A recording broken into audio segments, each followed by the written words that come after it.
On May 2nd, 1982, Jessica Disson was born in Shepherdsville, Kentucky, a small American town. It was a peaceful community where most people knew one another well and were engaged in farming. Jessica helped her parents look after their two younger brothers while they were at work from a young age. Jessica became more self-sufficient as a result, and her parents could always count on her. In order to pay for her first car at the age of 15, she started working a part-time job at a nearby restaurant. A few years later, she had saved up enough cash to fulfill her dream of owning a red Pontiac. Jessica had good grades despite working a part-time job, and she began to plan to go to college to become an accountant after graduation. When Jessica, then 17 years old, started her senior year in the fall of 1999, she also began dating a boy, which made her very happy. Her day started out normally in the morning on Friday, September 10th. While Jessica was still asleep, her parents left for work, her younger brothers left for school, and went to the bus stop. Jessica stayed at home and was expected to take her car to school shortly after her brothers. When her mother got home, sometime around noon, she noticed something strange right away. Jessica was supposed to be in class, but her car was parked in front of the house. The mother went to her daughter's room after entering the home. When Jessica was not in her bedroom, her first assumption was that she might have overslept and missed school. The mother then speculated that Jessica might have called her father to see if he could give her a ride to school. When she called him, he replied that he had left for work by himself that morning. The mother attempted to start Jessica's car with a spare key she had taken from the house, thinking there might be a problem with it. But as she got closer to the vehicle, she noticed an unsettling scene. First of all, the driver's door was ajar. Secondly, and perhaps more concerning, Jessica's phone was resting on the seat with the numbers 9 and 1 displayed on the screen. One of Jessica's shoes and her keys were under the front seat, and her work clothes, purse, and textbooks were in the back seat. The mother assumed the worst right away. It was obvious that someone had opened Jessica's phone to dial 911, but had stopped short. Furthermore, it is clear that Jessica could not simply leave her belongings in the car and drive away. She would have needed to walk several miles along the road because the family lived on the outskirts of town. Jessica's parents discovered that their daughter had not shown up for class when they called the school. The school should have informed them about this, but for some reason it hadn't. A few hours later, Jessica's parents received a call from Jessica's best friend at the restaurant where they worked, informing them that Jessica had not arrived for her shift, which further alarmed them.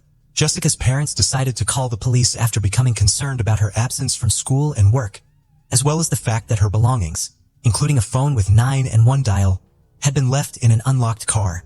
But the sheriff just said that Jessica probably wandered off and would come back sometime. He did not even seem to notice that she could not go very far without one of her shoes because it was left in the car. Jessica's parents begged the sheriff to launch an investigation because they thought their daughter might be in danger, but he refused, so they were forced to go back home. Following that, Jessica's parents made the decision to act independent. Despite reaching out to friends, family, and acquaintances, nobody had reported seeing her. They began looking for Jessica together all over the town, but she was nowhere to be found. Her parents returned to the sheriff the following morning to inform him that Jessica had not returned home. He sent 2 officers to check her car this time, but their parents were now dealing with a second issue. The officers touched everything inside the car with their bare hands, as they looked over it without wearing gloves. Jessica's room was not checked by them, despite the fact that it was standard procedure. Jessica's parents attempted to seek assistance from the local media by bringing attention to their daughter's disappearance and the police's lack of interest. After being let down by law enforcement once more, they started their own search and started handing out flyers with information about Jessica along with family and friends. Leading the search were Jessica's father and his brother, Stanley, who was familiar with the area. They made the decision to search the area around a nearby river out of fear for the worst. Because of its overgrown and remote location, the area had a bad reputation and was frequented by local drug dealers and other criminals. Jessica's family searched the rough terrain by the river for hours without finding any sign of her. A very strange thing happened the following morning. Jessica's parents were at home with their son, who was playing in the yard. He hurried inside after hearing what he thought was his sister's voice calling for assistance. Grabbing his shotgun, Jessica's father hurried outside to try and find the source of the cry. Simultaneously, his brother arrived at their residence and promptly joined the search. They saw something soon after. David Brooks, their 40-year-old neighbor, had smoke rising from his property. They saw him burning what appeared to be clothes on his land as they got closer. Because of the suspicious appearance, Jessica's father requested permission from Brooks to search his farm, but Brooks declined, requesting that they depart. There were other strange aspects about Brooks as well. His family and Jessica's relatives had a regular relationship up until Jessica vanished. But not long afterward, when Brooks started acting strangely, he began driving past their house slowly, on a regular basis, while grinning menacingly at them. Additionally, Jessica's parents received strange phone calls from an unidentified man who just breathed heavily without saying anything. They had a suspicion that Brooks was responsible, but they were unable to fathom his actions. Jessica's parents made the decision to talk to the police again. After seeing Brooks burn clothes on his land, the police had initially shown little interest in the case. They agreed after the family shared their observations and requesting that police bring cadaver dogs to Brooks. The dogs found the fire pit on Brooks' property after tracking Jessica using her clothes, but no significant evidence was discovered. In one of the sheds, the dogs also found black gloves indicating the presence of a decomposing stench. Even though Brooks continued to act suspiciously during the search, the police were unable to link him to Jessica's disappearance and left empty-handed. Jessica's father decided to contact the FBI after being let down by the police. Normally, the Bureau declines to become involved in an investigation based only on calls from the families of missing individuals. But on this occasion, they made the decision to do so right away. After conducting extensive research and considering the unsettling information provided by Jessica's parents, the FBI came to the conclusion that something genuinely horrifying may have happened to Jessica. After that, a thorough investigation got underway, one that the local police had been hesitant to carry out. Fingerprints from Jessica's car and room were gathered by FBI agents. They also seized all potential evidence for analysis and sent it all to the lab. Additionally, the investigator coordinated a thorough ground search with the help of helicopters and volunteer recruitment.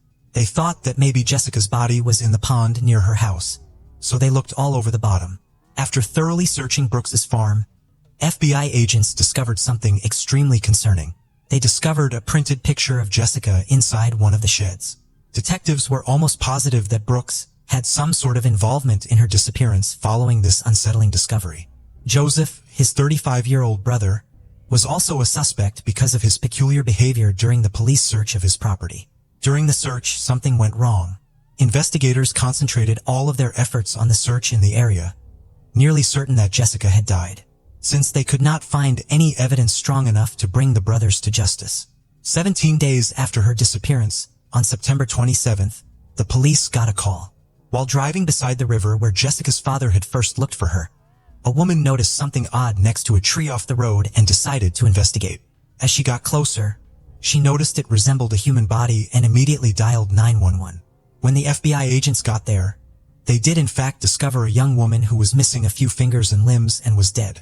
Detectives came to the conclusion that she had been sexually abused because she had a rope tied around her legs with paint traces in red and silver, and some of her clothes were missing. The decomposition was so advanced that they were unable to positively identify it as Jessica. After visiting her home, the policeman asked her parents for assistance in identifying her. Jessica's mother concurred, but her father found it difficult to look at his dead daughter. When she arrived at the scene, she was initially unable to identify her, but soon realized that the small butterfly tattoo on her body was in the exact same location as her daughter's. Subsequently, medical professionals established the deceased's identity and concluded that strangulation was the cause of death. Her body was also covered in numerous bruises. The most shocking discovery was that Jessica had been alive for about 3 days after going missing, even though experts had determined that her limbs and fingers were detached post-mortem, indicating that she was still alive at the time. It implied that although the police had a chance to save her, they did nothing at all to do so. The FBI decided to re-interview Brooks following the body's discovery, and this time they discovered something new. Brooks initially told the FBI that he had seen Jessica the morning she disappeared when they had first spoken. In the second interview, he altered his account to claim that he had not seen her at all that day. He said he was at home that morning in bed with his wife, and she had given a different account of her husband's testimony when the detectives questioned her. Even though there was no such evidence, the FBI persisted in questioning Brooks, asking him what he would do if they discovered his fingerprints on the victim's body. Brooks' response was very suspicious. He said that in that scenario he would have to admit everything. The FBI chose to arrest him and proceed with the trial after he failed a polygraph test.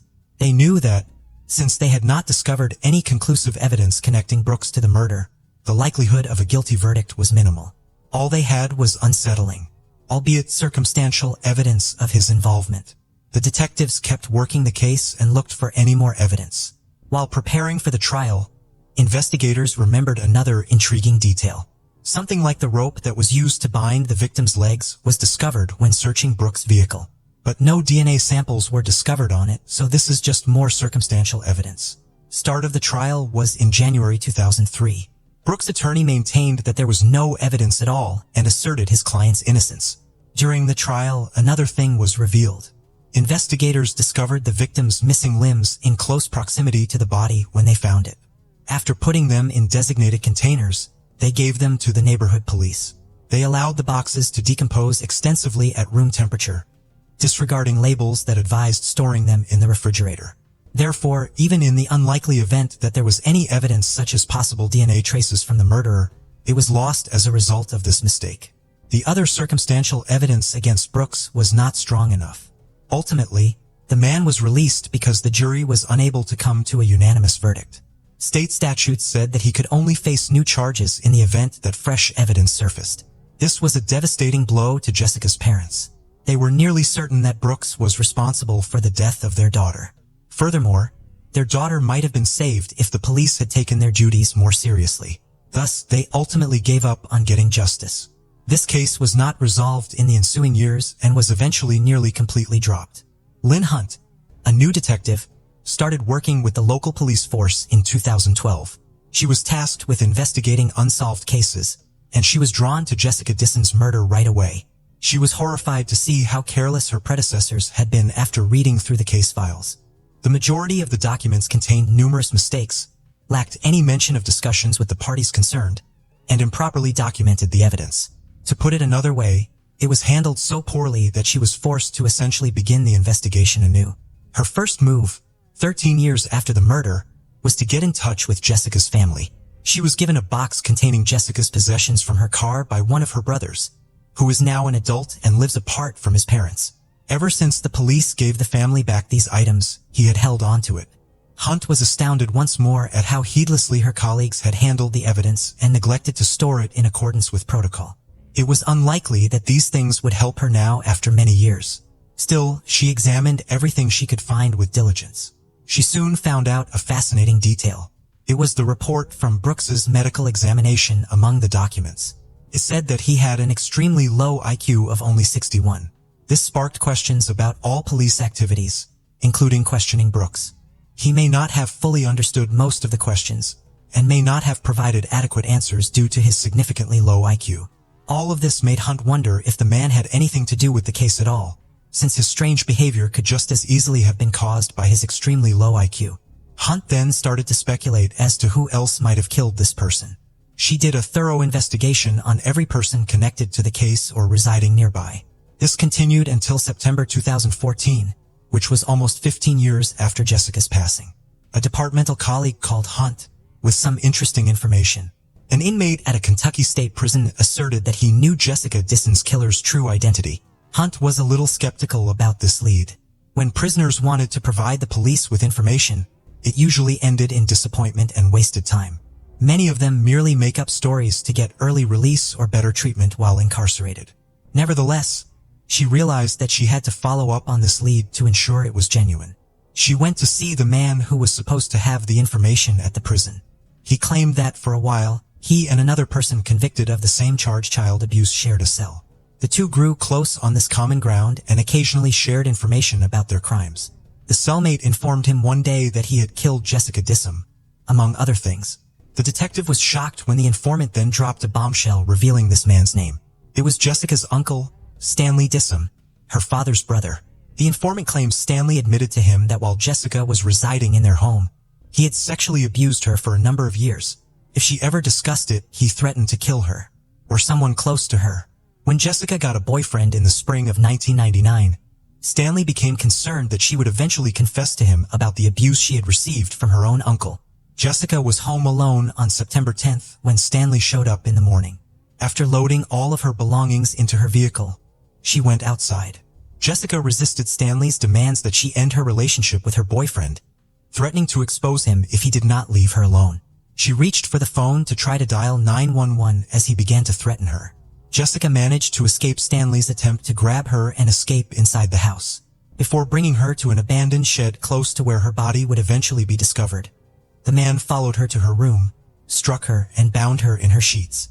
After torturing and mutilating her for several days, Stanley killed her, moved her body to a prominent spot close to the road, and buried the sheets beneath the shed. He added that he amputated a few of the victims in an attempt to fool the police into believing drug traffickers were responsible for the murder. Detective Hunt came to the conclusion that the informant could not have made this detail up because only Jessica's closest relatives were aware of the missing limbs. Finally, he mentioned that Stanley had buried Jessica's shoe next to the shed under a broken tree. Hunt made the decision to confirm all of the details regarding the hidden evidence. She contacted Jessica's brother and a few other relatives who agreed to help with the search because no one from the local police department could assist her due to staffing shortages. She chose to wait to inform them that Stanley might be the murderer in order to gather proof for these startling claims. They did not find any hints on the first day of the search. They dug in the areas that fit the informant's description in the pouring rain, but they got nothing. Hunt and Jessica's brother went back to the location the following day. They started excavating the soil inside the abandoned barn he had indicated to them along the way, and almost instantly a long-awaited breakthrough occurred. A bed sheet that had been buried was found. Hunt got the evidence and raced over to Jessica's place. Her parents had not altered her room in all these years. It was just the way it had been since the day their daughter disappeared. This allowed Hunt to verify that the discovered bedsheet was a piece of Jessica's bedding. The other linens had the same pattern, but it was absent from the bed. Following this discovery, Stanley was taken into custody and questioned right away. Despite looking visibly shaken during the conversation with the detectives, he refused to confess to the crime. He was eventually accused of murder and the matter went to trial. The fact that his brother had done such a horrible thing to his daughter was beyond shocking to Jessica's father. He went through a period of total denial before accepting this intolerable truth. He later remembered that Stanley had suggested looking for Jessica's body near the river in the early days of her disappearance. But he became ill during the search, so his brother drove him home. As it turned out, Jessica was found only a few hundred yards from the barn where this had occurred, indicating that Stanley may have purposefully misled them into thinking she was still alive. Detective Hunt conducted background research on the suspect in an effort to gather more evidence before the trial. Hunt quickly learned of an even more unsettling truth. Though she already knew he had served time for abusing another girl in their family, a number of other women who were close to Stanley reported to the police that he had molested them when they were little. He would tell their family that he was temporarily homeless and ask them to let him stay in their house for a while. This pattern was consistent. Stanley used threats to silence the girls when he was left alone with them and carried out his heinous acts. After hearing all of these accounts, the police came to the conclusion that Stanley had been doing this for 30 years. Despite this, Detective Hunt recognized that it would be difficult to convict Stanley of the murder because there were so few clear-cut pieces of evidence, like fingerprints or DNA. She kept working on the case until she came across a box of old files that she had not yet looked through. Examining its contents, Hunt was struck once more with the ineptitude of her predecessor's handling of the case. There was a letter in the box, dated June 26, 2002. The same account which Hunt heard from the prisoner in Kentucky, just 12 years later, was submitted to the authorities by another informant. Stanley had already been incarcerated since the summer of 2002 for attacking a minor relative. He told his cellmate about killing Jessica during that period. The cellmate, who happened to be a police informant, wrote a letter to the department in charge of the case, detailing all of Stanley's heinous crimes against his niece. And what do you think happened? Did the police just disregard the letter, perhaps convinced of Brooks's involvement during those years, and stop looking into other possibilities? Hunt was again displeased with the incompetence of her colleagues. Had they been more diligent in their work, this case might have been resolved in 2002. She could only wait for the trial now, years later, in the hopes that Stanley would at last receive long overdue justice for his deeds. Stanley proclaimed his innocence before the proceedings started in 2015. Jessica's parents were in the courtroom and they could barely look at the relative who had ruined their lives. And they were angry that he could not just come clean and offer them some sort of resolution. Due to the dearth of strong evidence against him, the prosecution thought there was little chance of getting a guilty verdict on the murder charges. The assault accusations against the other girls in the family presented another issue. The prosecution chose to offer Stanley a plea deal because all of them would have to testify in court and give detailed accounts of what Stanley had done to them. In exchange for Stanley's confession about his assaults on family members and his involvement in Jessica's murder, they agreed to remove the death penalty. Ultimately, he consented and entered a guilty plea. He was not obliged to reveal any particulars about the crimes as part of the agreement. Jessica's parents were unhappy about it because they wanted to know the whole truth. But Stanley had to keep quiet because of the terms of the plea agreement. The murderer was sentenced to 20 years in prison with the possibility of release after 15 years. Stanley may be released at age 71, as he was 56 at the time of sentencing. Following the trial, Jessica's father pledged that he would wait for his brother to take matters into his own hands if he did not pass away in jail. In 2019, Stanley denied killing Jessica in his first interview. He said that he had been at work that morning. However, after 20 years, it was impossible to confirm. Furthermore, he was unable to explain how two unconnected informants could have come up with the same tales, including details like a bed-lin in burial site that the murderer alone knew. Detectives have yet to rule out David Brooks's possible small role in the case. Stanley could have asked for assistance in getting rid of the victim's belongings because Stanley knew him. Brooks may not have fully understood the situation given his low IQ. He may have set the girl's clothes on fire, and Stanley may have given him the gloves that contained the body odor that the dogs had picked up on. He might have left Jessica's picture in Stanley's shed so that it would frame him. The truth, though, might never be known because Brooks passed away in 2021 from cardiac issues. It is important to remember the incident where Jessica's younger brother mistook a cry for assistance outside for his sister on the third day after Jessica vanished. There is still no way to know for sure what transpired at that moment. Stanley was detaining the girl several miles from her residence in the barn, so it is possible that she was still alive. There is a somewhat unlikely possibility, but the child most likely imagined it because they were stressed or else someone else was screaming. Stanley was probably not far from the house because, as we remember, he drove up just after Jessica's father hurried outside. It is possible that the girl was unconscious or had her mouth taped shut while in his car, but this theory does not seem very likely. On a seemingly ordinary day, on June 1, 1986, 16-year-old Elaine Doyle ventured out for a night of fun with her friends at Greenock Celtic Supporters Club. Little did she know that this would be her last outing. The club, originally established as a charitable organization for the impoverished in Glasgow's East End, was the backdrop for a chilling mystery that unfolded that night.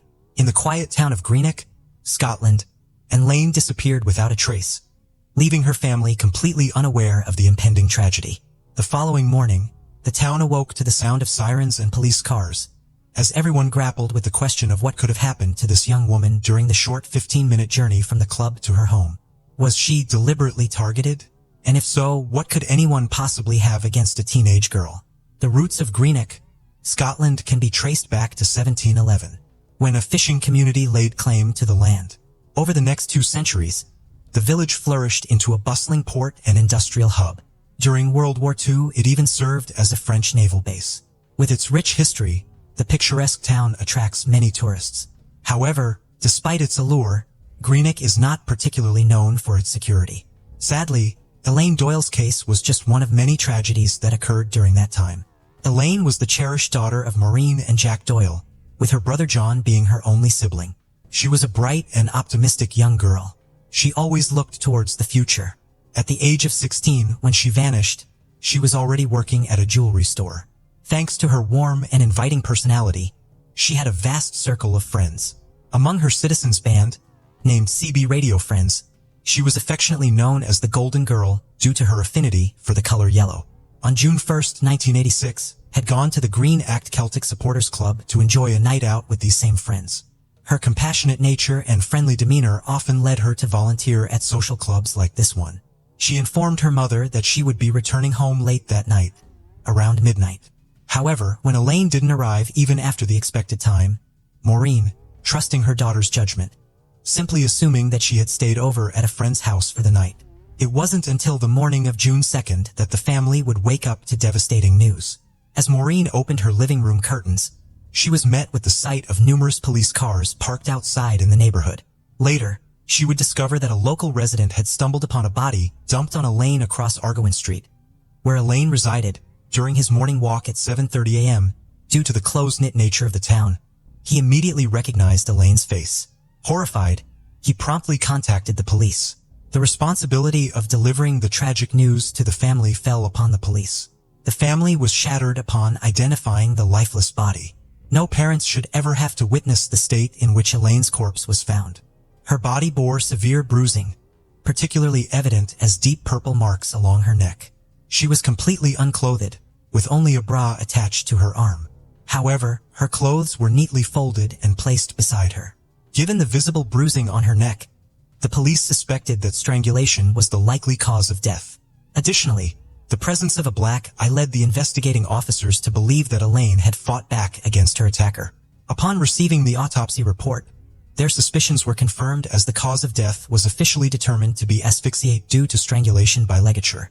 The autopsy findings also indicated that Elaine was likely strangled while facing downwards, with the culprit tightening the ligature from behind her neck.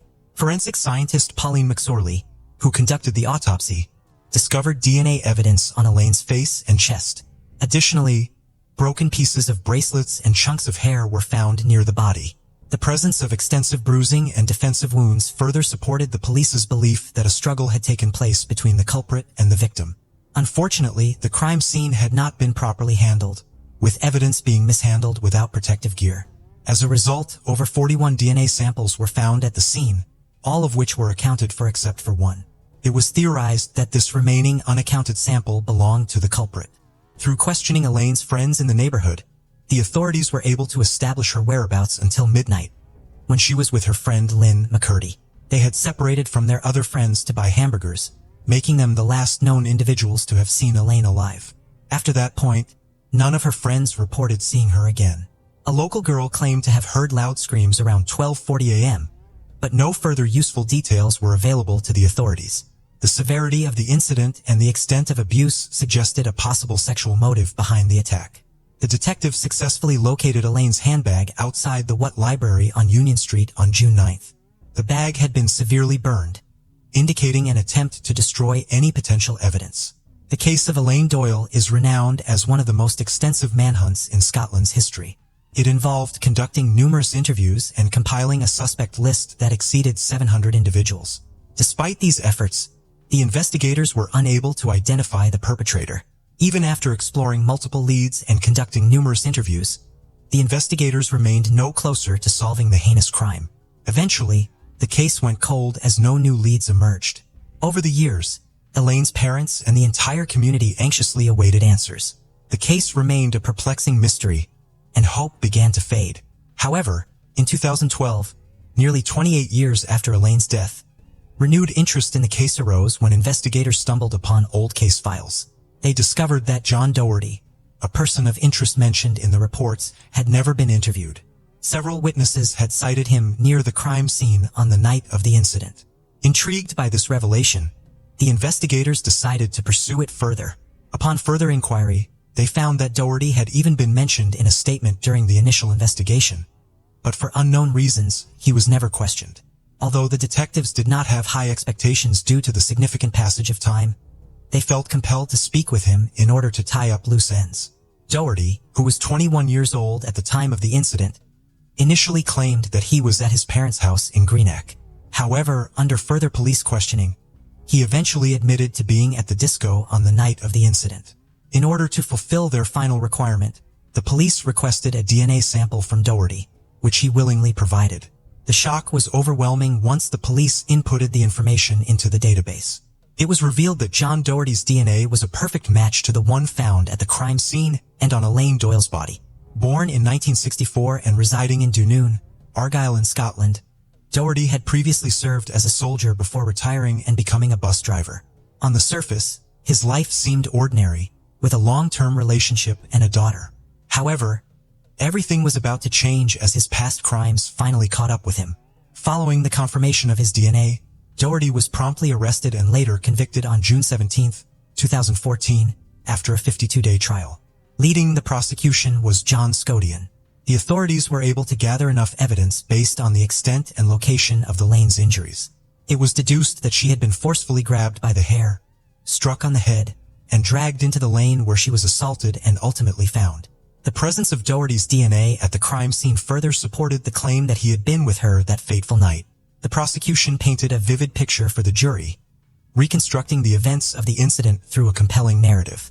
They alleged that Doherty had caught Elaine off guard, forcibly removed her clothing, and then strangled her from behind with a ligature while she lay face down on the ground.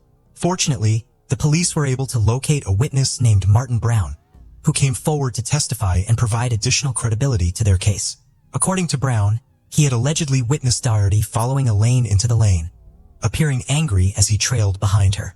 John Doherty refuted all of these allegations and enlisted the services of QC Donald Femmel to mount his defense. Femmel skillfully presented a counterargument against the DNA evidence, asserting that it was insufficient and should not be deemed a reliable source of proof.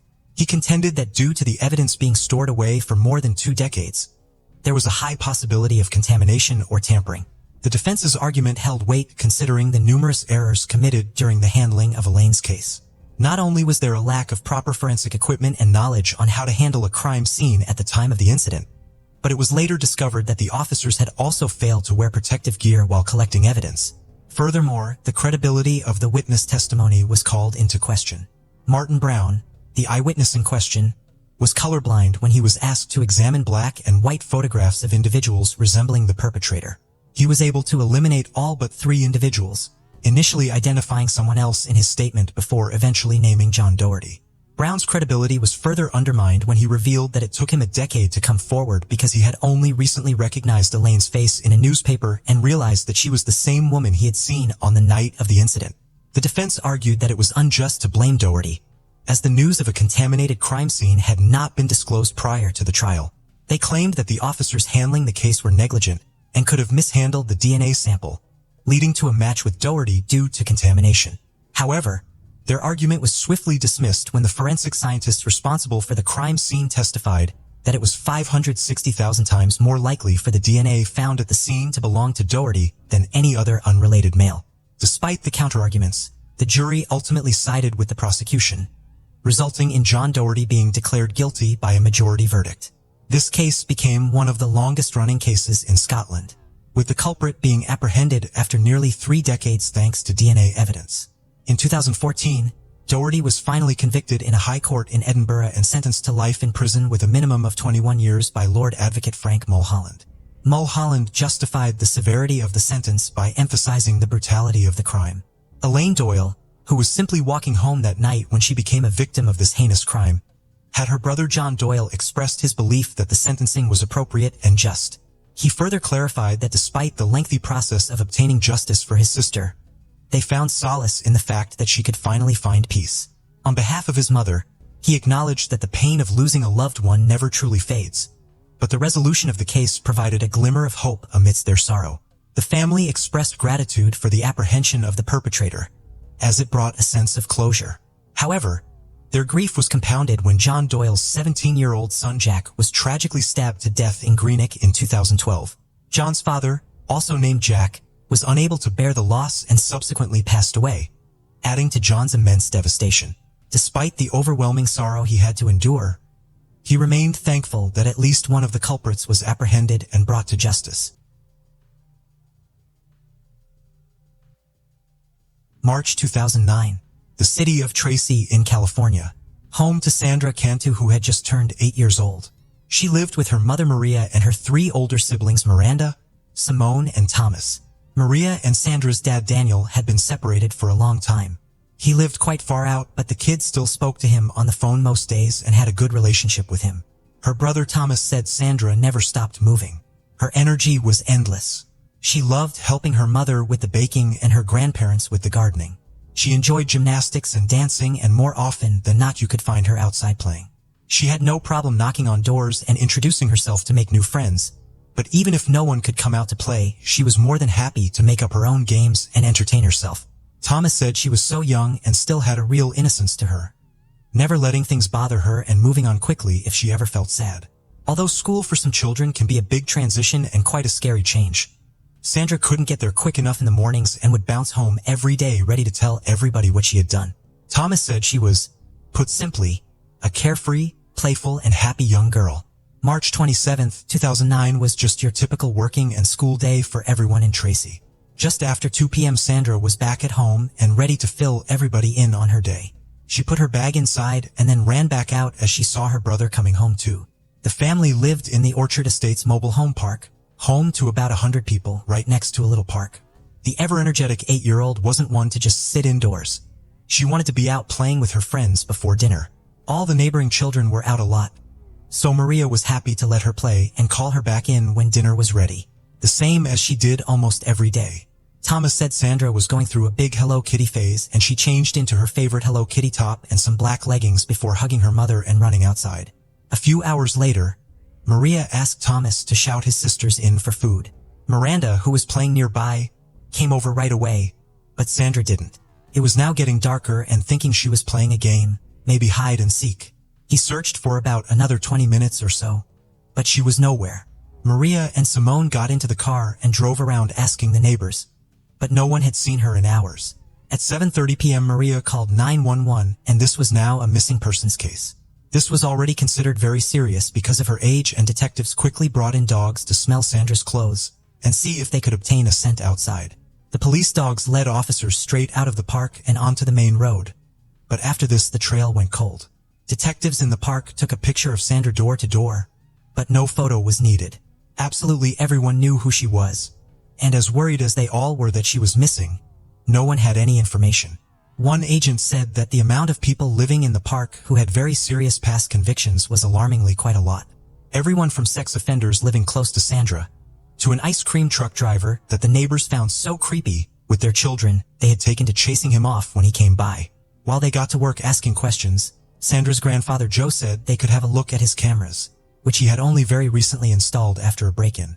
His cameras showed Sandra leaving the house just as Maria had said, heading off to play. She soon came back, skipping across the road, seeming happy, and it looked as if she was heading back to her house. But instead of going up the steps, she turned around and started walking off down the street, which was heading for one of the exits. There was no more footage of her on the tapes. She did not once come back into view. She had to have left the park, but she knew not to go out unless it was with her family or a trusted adult. So seeing her head that way made police think something or someone she knew had caught her attention.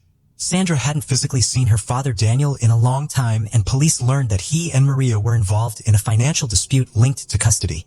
Maria assured detectives that he would never have anything to do with this. Despite their issues as exes, he still had a great relationship with Sandra and she adored him. The media were focused quite heavily on Daniel and everyone was scrambling to get an interview with him. Daniel lived way out of town and his colleagues could account for him working over that weekend. Detectives were happy that he had nothing to do with his daughter's disappearance. 48 hours later and investigators had now had over 700 leads to follow.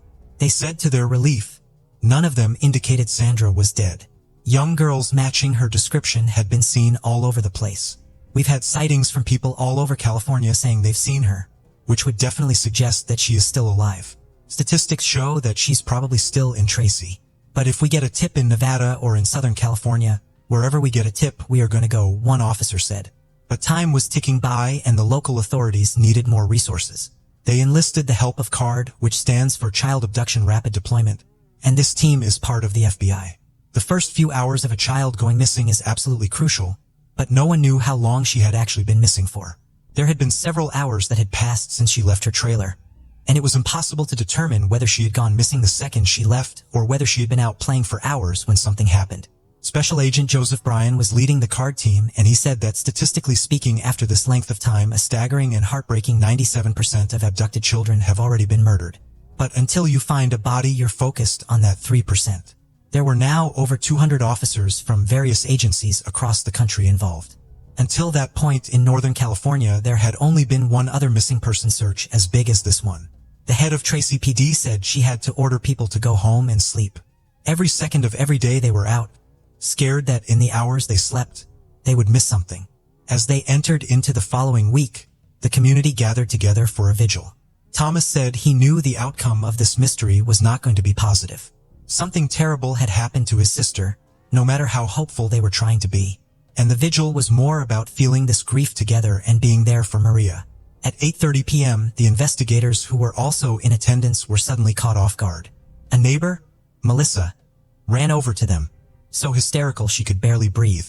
She only lived a few trailers down from Sandra's family and had found a handwritten note on the ground, right by one of the mailboxes.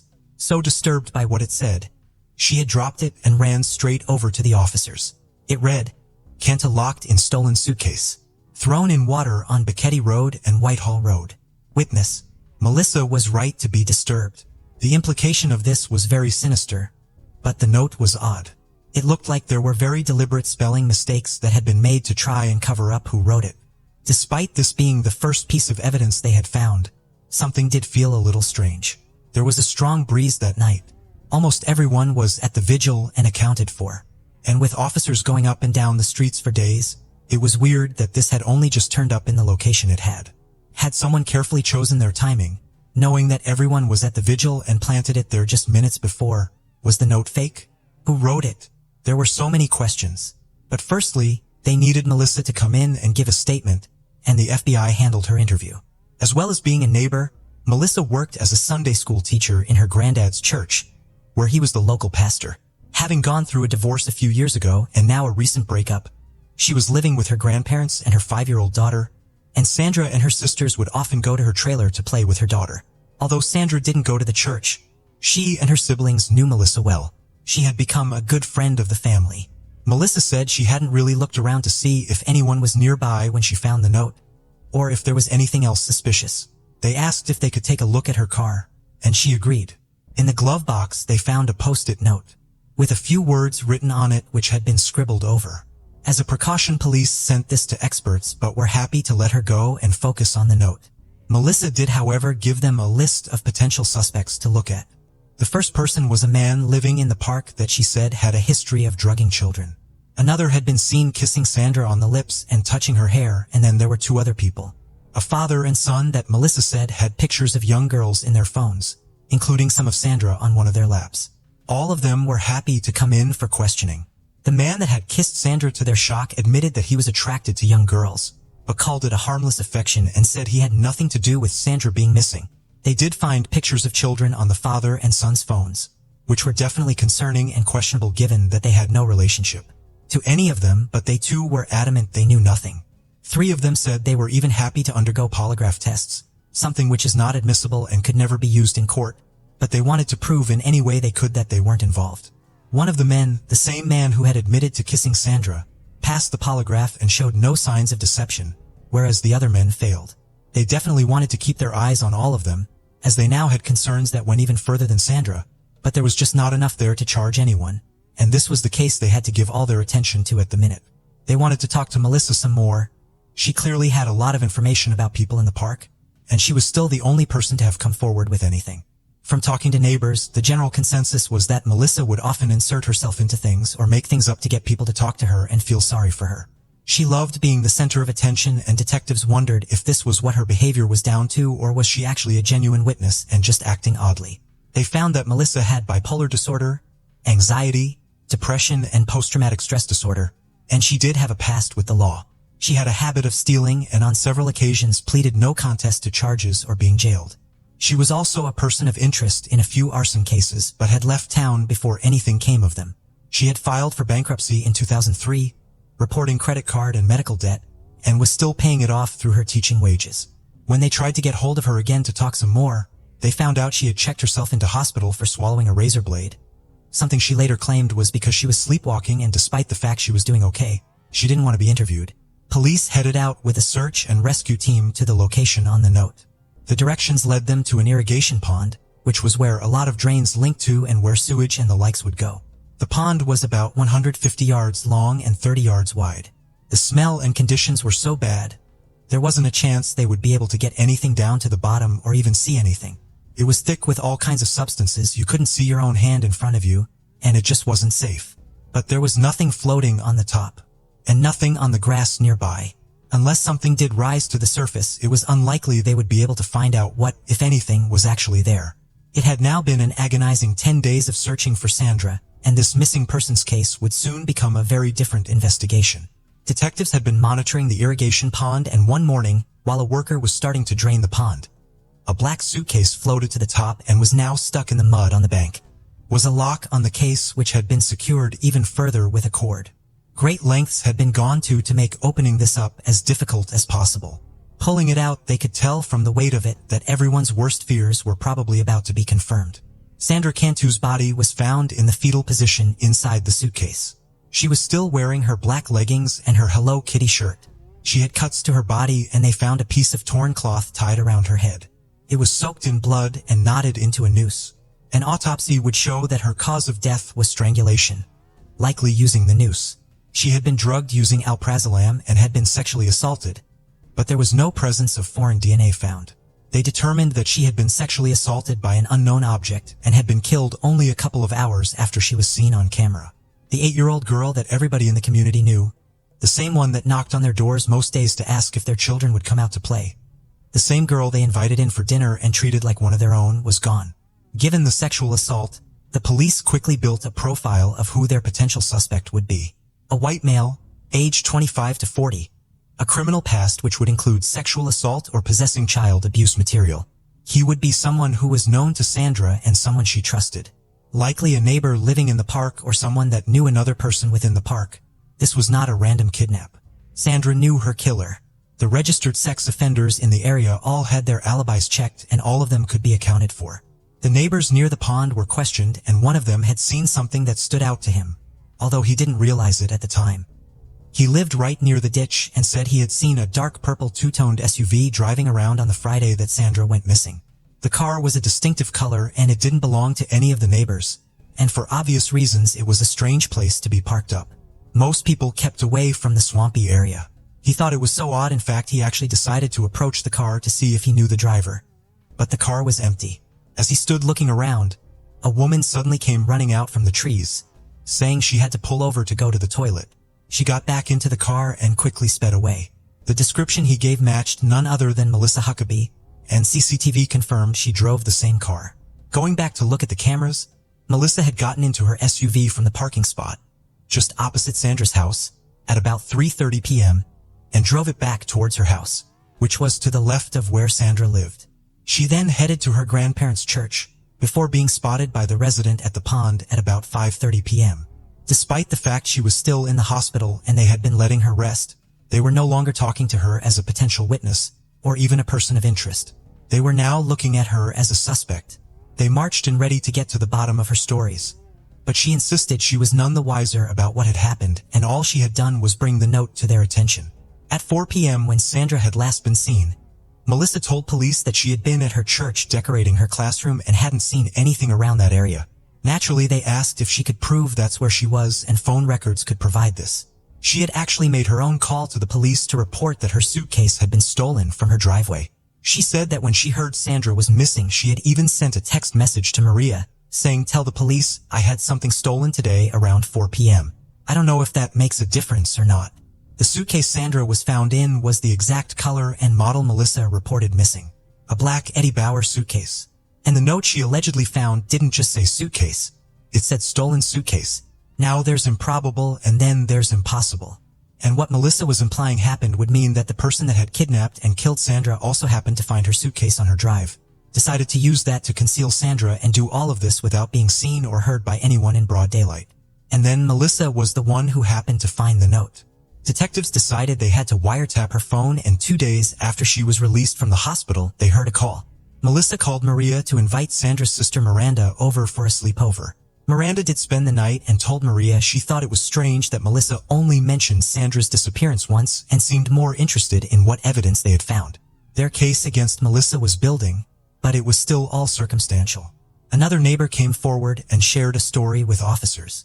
They said a short while before Sandra went missing, Melissa had taken one of the neighboring children to the park for a couple of hours without getting her parents' permission.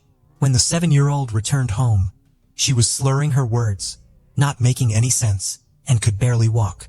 Her parents rushed her to the hospital and found that she had been drugged with benzodiazepines, exactly the same as what they found in Sandra's system.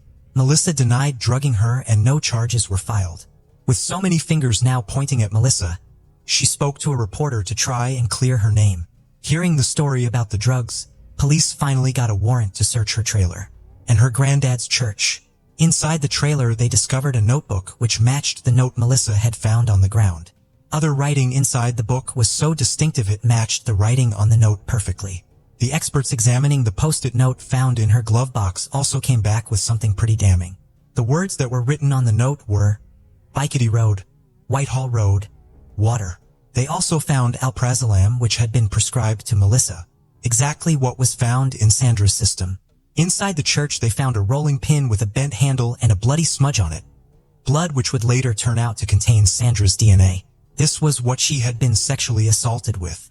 They also discovered one of the blinds was missing part of its draw cord, which the FBI experts determined to be consistent with the cord used to seal the suitcase shut. On April 10th, Melissa was brought in for another interview. Her story was the same, but detectives now had so much evidence and they wanted the truth out of her. When she was confronted with everything they had, she broke down and started crying hysterically. Through muffled tears, she said, "Was an accident. I can't live with myself. I deserve to just die. I didn't mean for it to happen. She just died." She told the police that Sandra had spotted her getting into her car near her house, which was why she turned around in the road. She came up to the car to say hi and then saw the suitcase in the back of her vehicle. Melissa said that Sandra had, without her knowing or seeing, got into the suitcase playing hide and seek and she must have suffocated. It was only when she drove to the church and lifted the suitcase out of the car that she realized she was in there. She said she tried to give CPR but realized it was too late and in a panic tried to hide her body in the ditch. Detectives said they'd just let her talk, digging herself into more holes as she did so. They already knew the way she was found in the suitcase was not a position she could have gotten to by herself. Sandra had also been drugged and sexually assaulted, and it could only be Melissa behind this. This was no accident. It was a story so convoluted and calculated. The minute she stopped talking, they placed her in handcuffs. Melissa Huckabee was charged with the kidnap, sexual assault, and murder of Sandra Cantu. She was also later charged with drugging the other 7-year-old and her 37-year-old ex-boyfriend. Sandra trusted her completely. She wouldn't have thought twice about going over to Melissa if she had called her towards the car. Police believe that Melissa coaxed Sandra into the car, likely on the premise of coming to help her decorate the church, and Sandra had no issue doing this. Melissa then drove her to her grandfather's nearby church, drugged her to the point where she would have either fallen unconscious or been totally unable to fight back, sexually assaulted her with the rolling pin, strangled her to death, and then stuffed her into the suitcase. By the time people were looking for Sandra, Melissa made the call to police about the suitcase, texted Maria, wrote the note, and attempted to stage being the hero. Melissa pleaded not guilty, and her legal team were focused heavily on the fact that she had just been diagnosed with manic depression and schizophrenia and was clearly not well. They said that when she was 19 she was raped by a police officer, which had caused a buildup of trauma, something which she never wanted to seek treatment for, and never spoke about. She attempted to hurt herself in prison too and would often show up to her arraignments with cuts on her body. She was soon placed on suicide watch. Melissa's own parents said they were baffled and couldn't believe their daughter was at the center of this. They had never seen any signs of her even showing anger. Her friends agreed. They said she was a great mother, a lovely neighbor, friendly and kind to everyone. Her mother, Judy, apologized to Maria in court and said, "I felt your pain and I understand the anger you must have. From a mother to a mother, I'm so sorry. Each time that I sit in this courtroom, I place myself on your side and I felt your pain. If I could give you justice, the justice that you deserve, that would be to have your baby girl in your arms right now." When confronted with the vast amounts of evidence the prosecution were about to show, Melissa offered a partial confession and changed her plea to guilty of first-degree murder and kidnapping. As part of the agreement, the charges that she sexually assaulted and drugged Sandra were dropped. In pleading guilty, she avoided the death penalty and the charges of sexual assault. The drugging of Sandra as well as her ex-boyfriend and other 7-year-old neighboring girl were all dropped. But the prosecution said given the trauma that Dr. O'Malley found and the instrument that was used, it's sadly to say hard for me to believe that Sandra Cantu did not suffer. Sandra's dad Daniel spoke to Melissa in court and gave a very emotional statement. She was facing 25 years to life, but the judge gave her the maximum. Melissa Huckabee was sentenced to life without the possibility of parole. To this day, Melissa Huckabee has never fully admitted to what she did to Sandra, nor has she said why she did it. The district attorney said there were 20 or so times that Melissa cut herself, set fires, or verbally or psychologically attacked someone else, and there was something like that going on here after the murder, where she wanted to be the center of attention. That Friday, Sandra skipped out of her house after a great day at school, ready to see her friends and enjoy her weekend. To think about what happened to her in that church is so awful, and the fact that it was at the hands of someone she and her family trusted and loved so much makes it even more sickening. Right outside her favorite place, her school, the community of Tracy created a special area in her memory. They planted a tree with pink blossoms, built a little sand volleyball court, and a kid's playhouse called Sandra's Cottage. Her grandfather said he wanted it to become a family setting, something she would have loved to go to with her siblings, and something that other children could come and enjoy and make new friends there. Neighbors said that Sandra was like the community's daughter. Everyone knew her so well and saw her as part of their own family. When she went missing, it was a sobering moment for everyone. One officer said, "Life is precious and this little girl only had 8 years and that's it." Thomas said, "She took one of the biggest parts of our lives away. The joy of watching someone blossoming into something they could have been. Time does heal some of it, but there's always things that will linger and that's okay. That's what makes us human." On January 24th, 1985, the lifeless body of a woman was discovered by a truck driver on Highway 78 in Olive Branch, Mississippi, near the Coldwater Bridge. The investigation conducted by the DeSoto County Sheriff's Office revealed that she had been strangled with a ligature. Notably, the woman was missing her shoes, undergarments, and jacket. Despite their efforts, the authorities were unable to identify her, classifying her as a Jane Doe. The DeSoto County Sheriff's Office described her as a female, weighing around 110 pounds, standing at a height of 5 feet 3 inches, and estimated her age to be between 20 and 35 years old. They also noted her distinctive features, including red to blonde hair, 3 small piercings in each ear, tattoos on the inside of both ankles, and a surgical scar on her left forearm. Unfortunately, no further details could be determined about her identity, and the case remained unsolved for nearly 4 decades. However, in 2022, a breakthrough occurred when Carla Davis, a philanthropist and Mississippi native, provided funding to the DeSoto County Sheriff's Office and the Mississippi Office of the State Medical Examiner. Their goal was to address the backlog of cold cases in Mississippi, including the unidentified woman's case. They decided to send forensic evidence to Othram, a forensic laboratory, in hopes of finding a match for the remains. Additionally, the sheriff's office thoroughly investigated leads from individuals who believed the Jane Doe could be their missing relative. These leads were meticulously examined and ruled out by the crime scene technician and evidence clerk of DeSoto County. Finally, in March 2024, Othram successfully matched the DNA of the unidentified woman's body. After nearly 40 years, her brother residing in California was contacted and informed of the discovery. The woman was finally identified as Lori Ann Mueller Pennell, who was born on September 6, 1962 in Missouri. Tragically, she was only 23 years old when she met her untimely demise. Prior to her disappearance, Lori Ann had been seen at a truck stop in West Memphis, Arkansas. Her family had filed a missing persons report, but she was never located. In remembrance of Lori Ann, her remains were laid to rest at Blocker Cemetery in Olive Branch, with her gravestone bearing the name Jane Doe and the date her body was found, January 24, 1985. The DeSoto County Sheriff's Department has affirmed its commitment to tirelessly pursue the individuals responsible for the crime.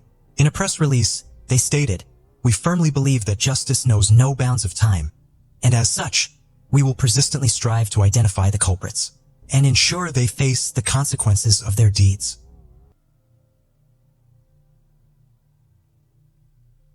Today, our story repeats the biblical story of the first crime on earth. As the book of Genesis states, "And Cain rose up against his brother Abel and killed him." This occurred after Cain had sacrificed to the Almighty the fruits of the earth and Abel the firstborn lambs. To the disappointment of the older man, God accepted the younger man's sacrifice and rejected his gifts. Driven by selfish jealousy, Cain called Abel to the field and there took his life. But unfortunately, even in the modern world, because of unhealthy jealousy, the older brother can kill the younger one. The end of June 2010 was very difficult for the family of Donna and Samuel Eckerd. Their 19-year-old son, Sean, was missing. The night before, Sean had a fight with his older brother Stanley and left the house, slamming the door. Sean had never previously allowed himself to leave the house for long periods of time without his phone or informing his mother. Late that night, the whole family was alarmed by the young man's disappearance. But officially, the search for the boy began only 24 hours later. Missing person notices with photos of smiling, blonde-haired Sean were posted at all stations, in supermarkets, and along the streets. But even after 2 days of searching, there were no results. The police had their hands up in the air as they continued their search. For more than 2 days, Sean Paul Eckert was officially missing. Relatives, acquaintances, and a few friends gathered a team of activists who day and night combed local establishments, interviewed random passersby, and minute by minute reconstructed the route of the guy that night. The police, without stopping the search, began to look more closely into the habits and rhythm of the Eckert family to reconstruct the sequence of events leading up to Sean's disappearance. Donna and Samuel Eckert married with a history of family relationships. They had 6 adult children from previous marriages. After experiencing difficulties and setbacks in their early unions, they found their safe haven in each other's company and settled in San Diego, California. They rented a large, good-sized family home and attended the local church on weekends without fail. The family was devout and lived a quiet and unsociable lifestyle. A few years after the family moved in, they had a son, Stanley, and 2 years later a second son, Sean. Donna devoted herself fully to the home and raising her sons. So the brothers grew up in love and care. They both attended a good local school, and on weekends, without fail, the whole family participated in church activities. The eldest children, having reached adulthood, flew away from their parents' nest all over the continent to start their own families. But the Eckert family was friendly. They kept in touch with each other, regularly called each other, and spent all family holidays together. Sean was a simple and fun-loving boy. He had a bright appearance, charisma, and insight that attracted people to him like a magnet. He knew how to listen and empathize, so he made friends very easily. Stanley, on the contrary, had a more reserved character and was wary of everything new. He was shy, so socializing with people was much more difficult for him than for his brother. They had one common group of friends and classmates, despite the age difference. Together, the brothers were like one, helping each other and always looking out for each other. The boys grew up well-mannered and studied very well. They always had a trusting and friendly relationship with each other. Small jokes about each other were accepted with humor by their parents. Respect was valued above all else in the family. Donna and Samuel raised their children from childhood with faith in God and according to God's laws. The life of the Eckert family flowed in its own way. As the brothers grew up, their interests unnoticeably became completely opposite. The youngest, Sean, played in the music band, and the eldest, Stanley, became interested in martial arts. The life of each young boy was filled with vivid impressions and emotions, which they shared with the family in the evenings. Sean was always first. His stories about music, friends, and upcoming plans took up most of the evening time. When the family gathered before dinner and shared the emotions of the day, everyone listened to Sean. There was no time for Stanley, nor, it seemed to him, was there much to share. No grandiose plans for the future, no exciting stories, not even stories of friends to draw attention to. So Stanley humbly listened to his brother's stories. On one such evening, Sean told his family that he had met a neighbor girl, Mary Jane, a fragile young girl with bright brown eyes and long blonde hair put Sean in a daze. Through the open window of the house where the girl lived, he heard a magical piano playing. As if mesmerized, he went to the captivating sounds of music and entered the house without knocking. Self-confidence in his own charm allowed Sean to get out of such a funny situation with dignity and cleverly met the girl he liked. She was a few years older than Sean, but this did not prevent them from maintaining a friendly relationship. The soul of the company often organized picnics where Mary Jane was invited. They walked a lot, visited parks and observation decks. The budding adolescent love affair was interrupted by the unfair reality of the adult world. The Eckert family received the sad news of the illness of Dama's elderly mother, Sean and Stanley's grandmother. In search of prosperity, parents tried to take into account the interests of each member of the family. But the decision made fundamentally changes the life of the whole family. Sean did not want to leave his native land, his friends, and his married Jane. But the parents' decision had already been made. The Eckerts leave the city where their children were born and raised and move to another state. So in 2005, as fate would have it, the Eckert family settles in the house of Donna's mother in the small town of Spring Hill in Florida, where they begin a new life. The move was like a breath of fresh air for the whole family, because the decision was the right one. Sean and Stanley's grandmother was on the mend. Sean's heart was broken. He missed his band in which he played, his walks with Mary Jane, and hangouts in his favorite city. But it is impossible for life-loving Sean to be sad for long. And after a while, a new life becomes as full as the one he missed. Donna and Samuel safely got a job at the Presbyterian church where they were almost all their time. Donna took care of the children in the nursery, and Samuel helped with the chapel. Over the course of time, the brothers grow close again and make new acquaintances together again at school. Old life seems to be resurrected in a new place. Sean plays in the school band again. Stanley attends a martial arts school that is only a couple blocks from their new home. Despite this new busy life, Sean can't stop thinking about Mary Jane. Every night after class, he locks himself in his room and they talk on the phone for hours. The goodbyes are in the same way, with Sean saying he dreams of meeting again. Each time he promises that after getting his parents' permission, he will definitely come to see her.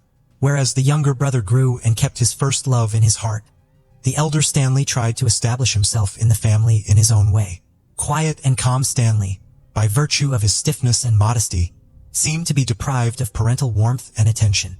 In pursuit of self-expression, he makes a series of bad decisions that will have dire consequences for the entire family. In May 2006, he informs his parents that he intends to drop out of school and devote his life to studying martial arts and creating a martial arts club. But youthful maximalism leads the guy into a bad company, where he begins to engage in petty fraud and try illegal drugs. In 2007, dysfunctional connections eventually led Stanley to arrest. He was caught stealing and charged with felony fraud-related offenses. The news of the elder son's shenanigans deals the first heavy blow to Donna. She ends up in the hospital with a heart attack. But the situation is quickly resolved with the help of a lawyer hired by Jennifer's sister. He skillfully defends Stanley, proving the lack of direct evidence, which allows the guy to quickly go free, receiving only a suspended sentence. This episode greatly frightens Stanley. He feels guilty and closes himself off in the hope of being understood and accepted by his family. Having survived the frightening events that happened to Stanley, Sean does not say anything to his parents about his decisions. During his summer vacation, he takes a job as a waiter. Having saved up some money, he leaves only a note for his mother to go to California to Mary Jane. The long 2-day bus ride to his beloved seemed like an eternity. The scenery changed outside the window. The day changed to night, and Sean imagined how at the final station he would see her, his Mary Jane. The driver announced the final stop, and the bus stopped. Sean was ready to run to her, for he had already seen her happy face through the window and her long hair, which she was tucking behind her ears with her fingers. They had spent some of their happiest days together. They'd had picnics just like they'd had in his best high school days. Sean had confessed his love to Mary for the first time, and it was mutual. After another walk, the young people sat down on a bench. Sean felt faint. His eyes went black. He fell unconscious. Sean ended up in the hospital. The young boy was fading away like a match in a matter of days. Mary Jane contacted Sean's sister. Jennifer urgently flew to California. Doctors diagnosed the cause of such a rapid fading of a strong and sturdy guy. Tick-borne encephalitis begins suddenly and very quickly causes complications of various kinds up to inflammation of the brain. A difficult struggle for Sean's life and health began. Doctors fought for the boy's life for a long time. More than a month of coma and 6 months of rehabilitation helped him to return from the other side of the world. Sean had a very hard time recovering for a long time. An ordinary tick bite on a summer walk turned out to be a serious injury for him. Jennifer took her brother back to Florida, where he faced therapy and a long recovery.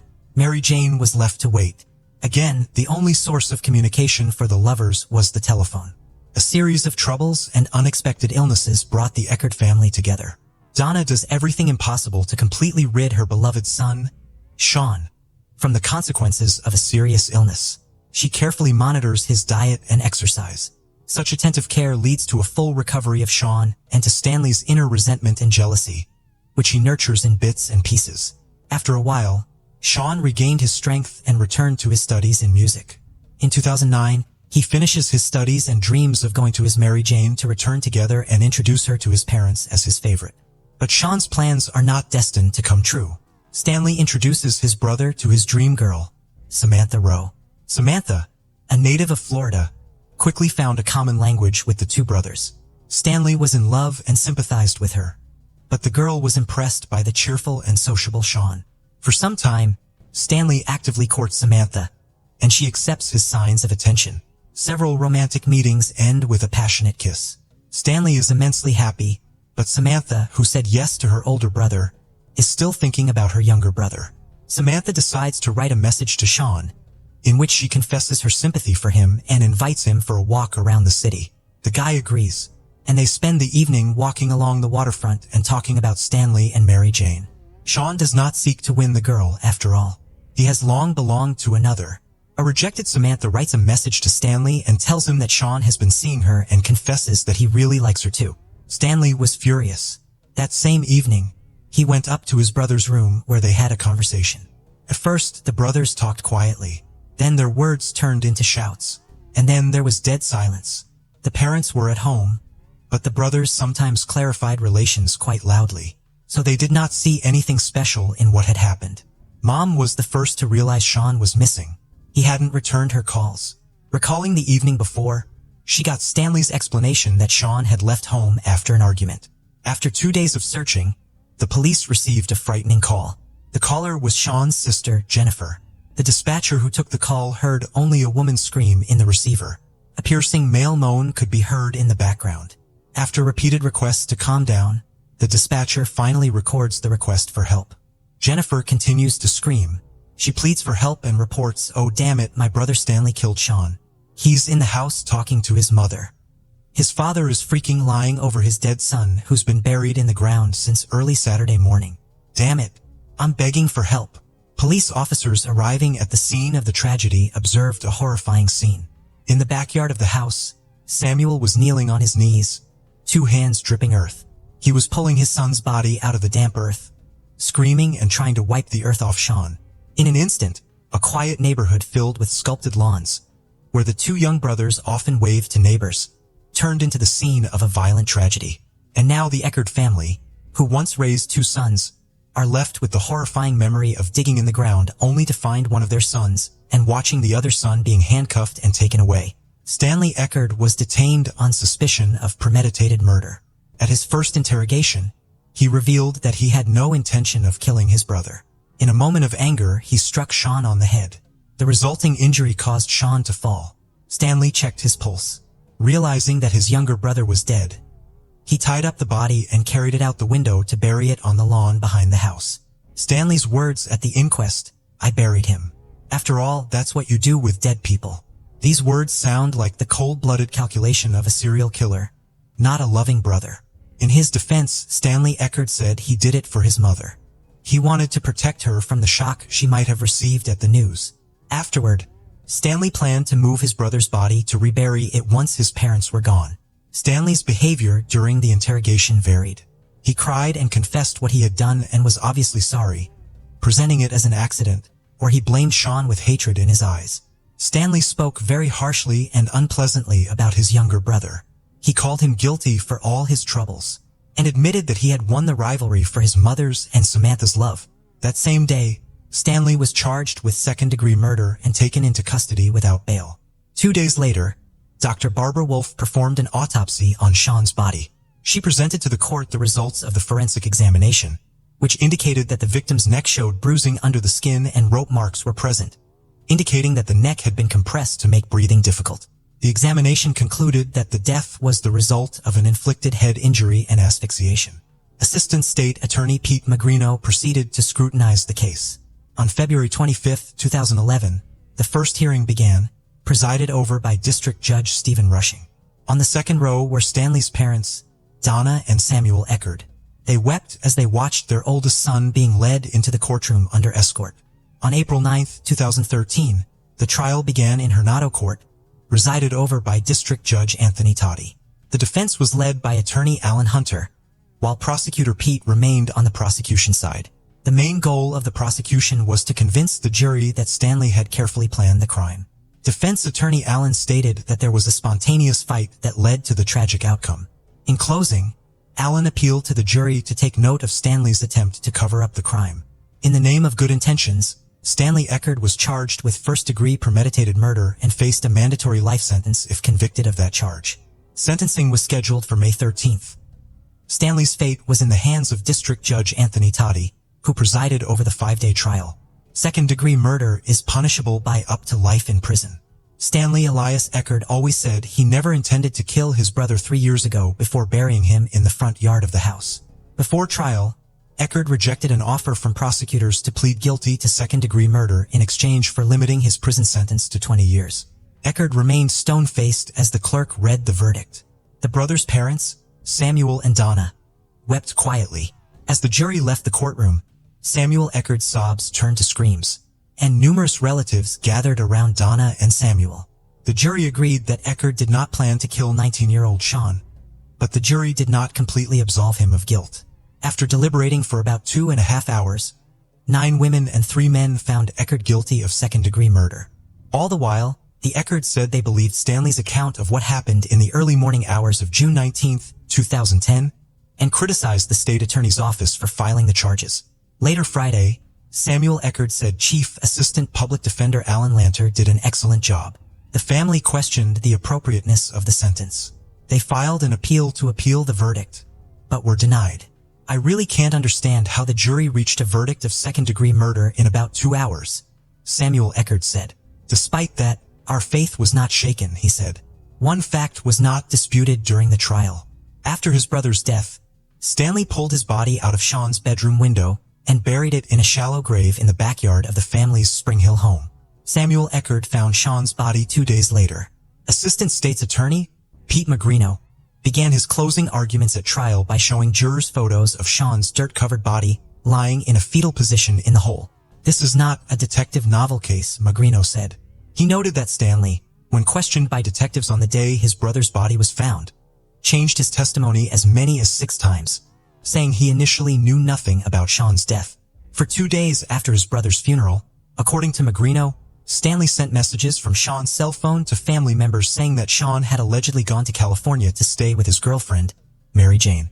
Also on behalf of Sean, he corresponded with Samantha saying that he did not want to communicate, and she should pay attention to Stanley. After hours of questioning, Stanley said that Sean had died during a struggle in the bedroom that morning. He claimed he heard a snap in his brother's neck as they fell to the floor. He then hid Sean's body to protect his mother, Donna, who has a weak heart. He said he planned to tell his father after his mother left on a trip. Those injuries that the defendant inflicted with his hands constitute murder, Magrino said.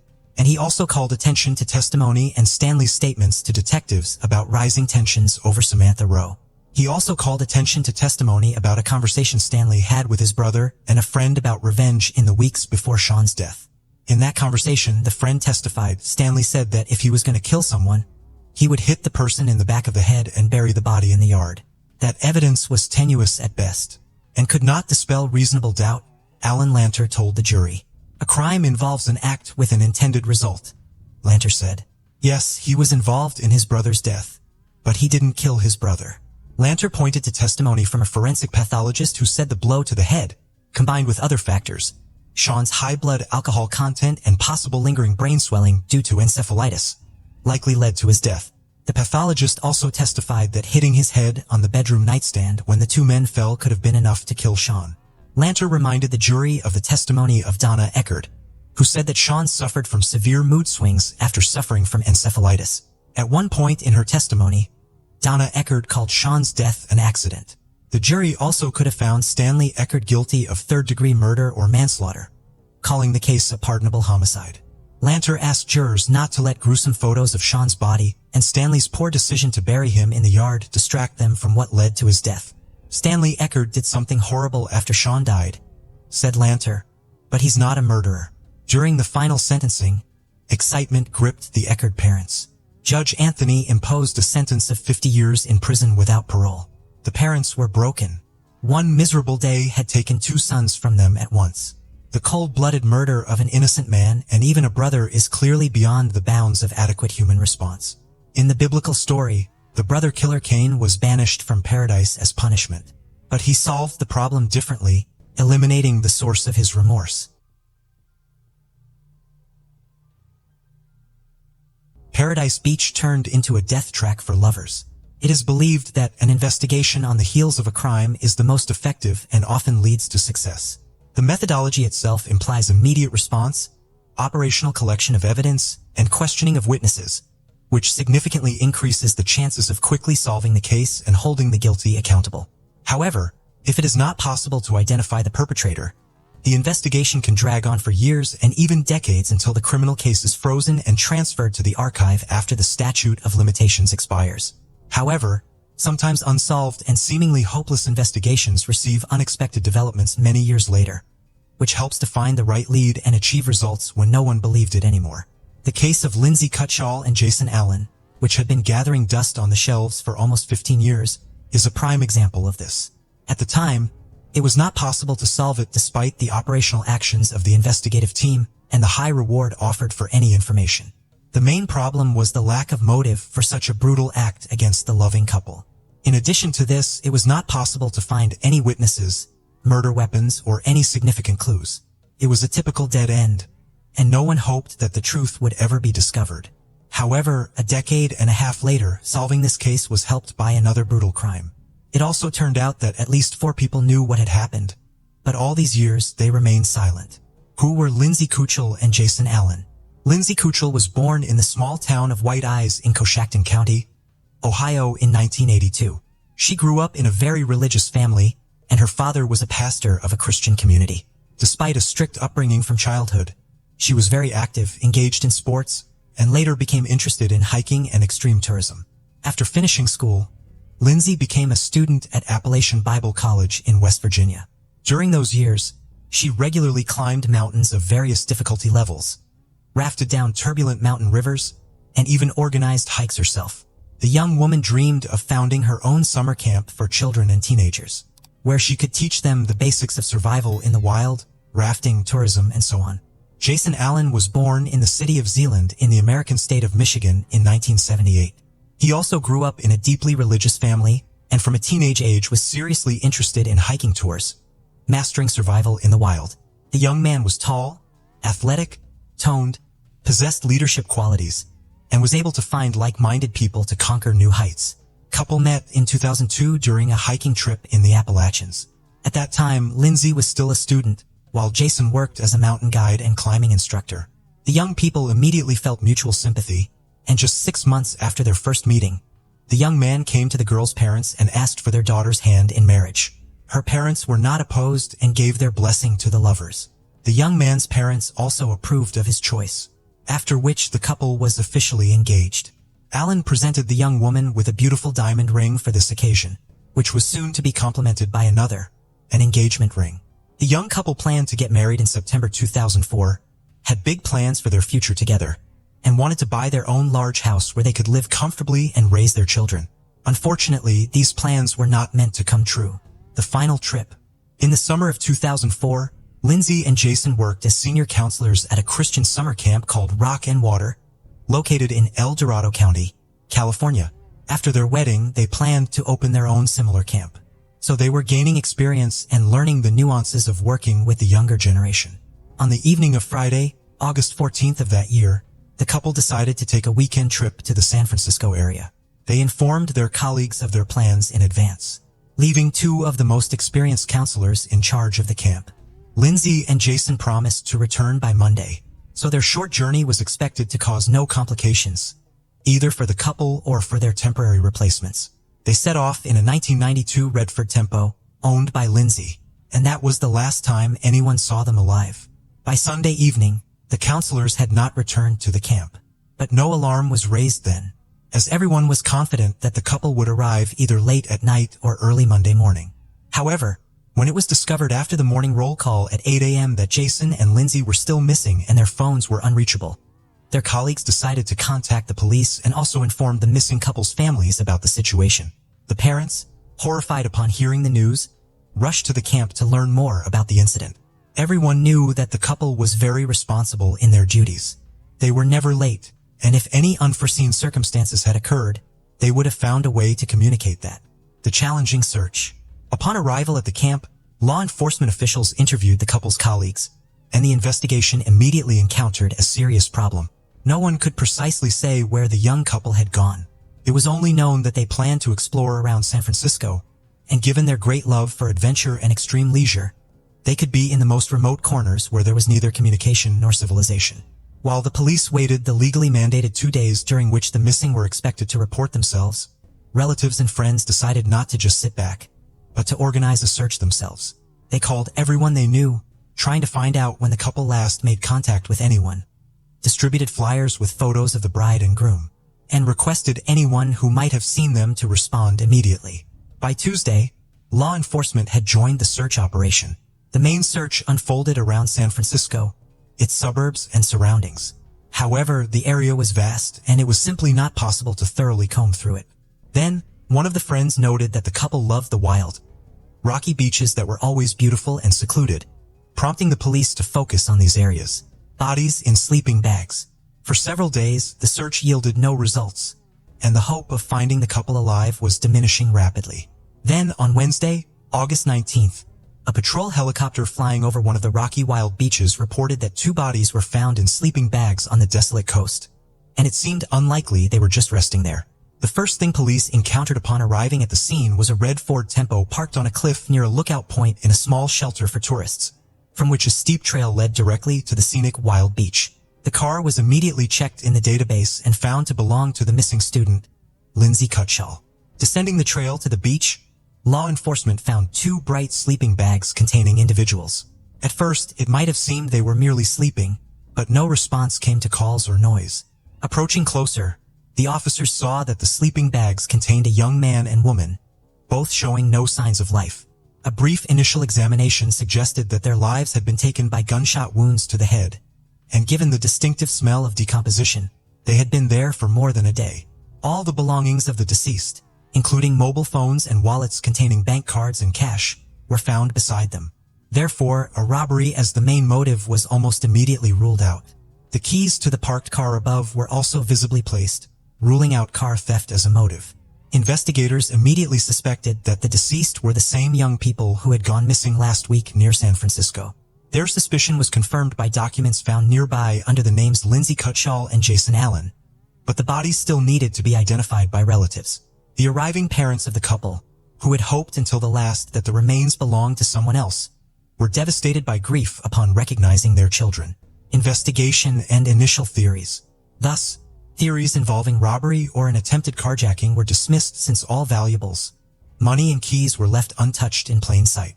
Moreover, forensic analysis revealed no signs of physical assault or intimate assault on the bodies, except for the gunshot wounds to the head. It appeared that Lindsay and Jason were simply sleeping peacefully at the time of the incident, and did not have a chance to react. They made no attempt to defend themselves, flee, or even get out of their sleeping bags. Everything pointed to a swift act that resembled an execution or vendetta.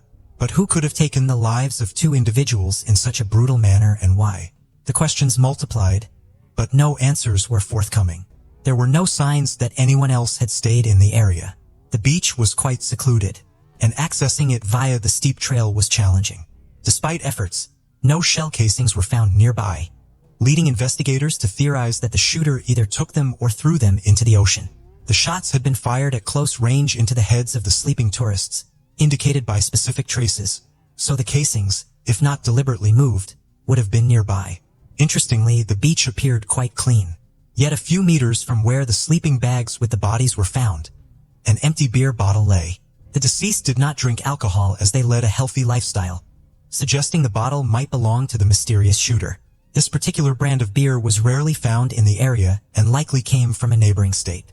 As no other clues were found, this bottle was considered a significant lead, although it was unclear whether it had any connection to the shooter or the crime.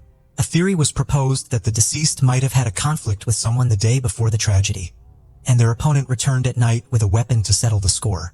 Although Jason and Lindsay were very friendly with everyone, it was not excluded that they might have inadvertently displeased someone either in appearance or for some other reason.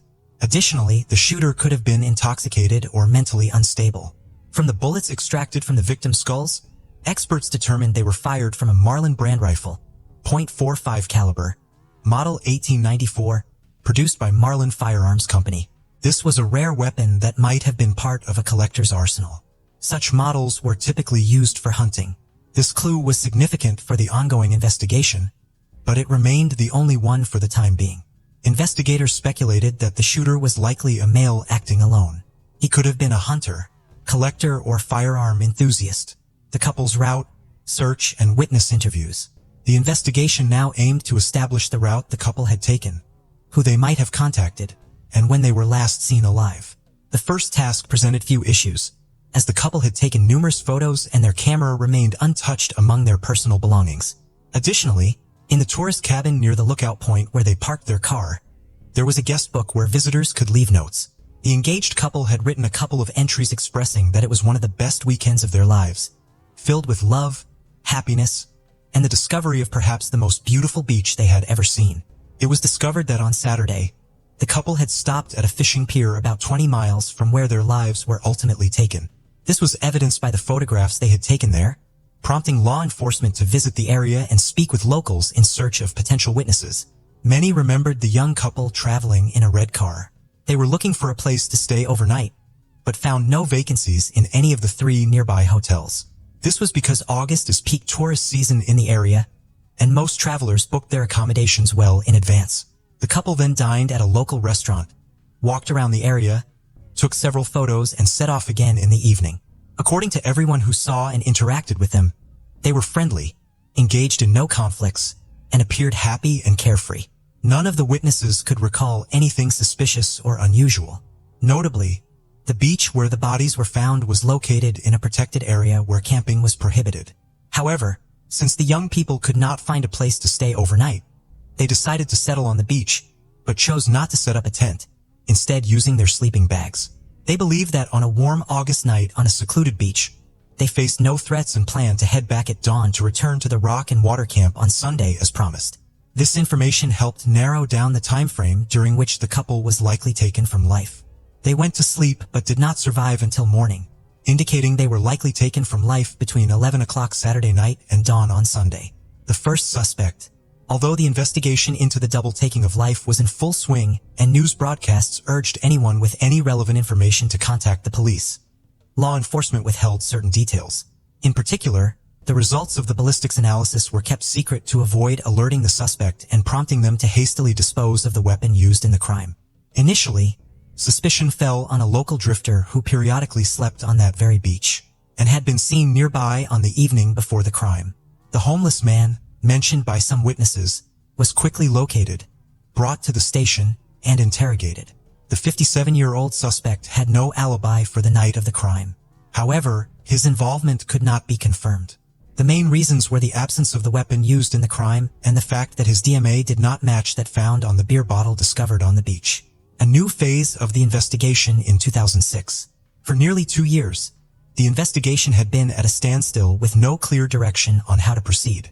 Then, in the spring of 2006, law enforcement decided to publicize the data they had on the weapon used in the crime and to reach out again to potential witnesses by offering a $50,000 reward for any useful information that could lead to the perpetrator.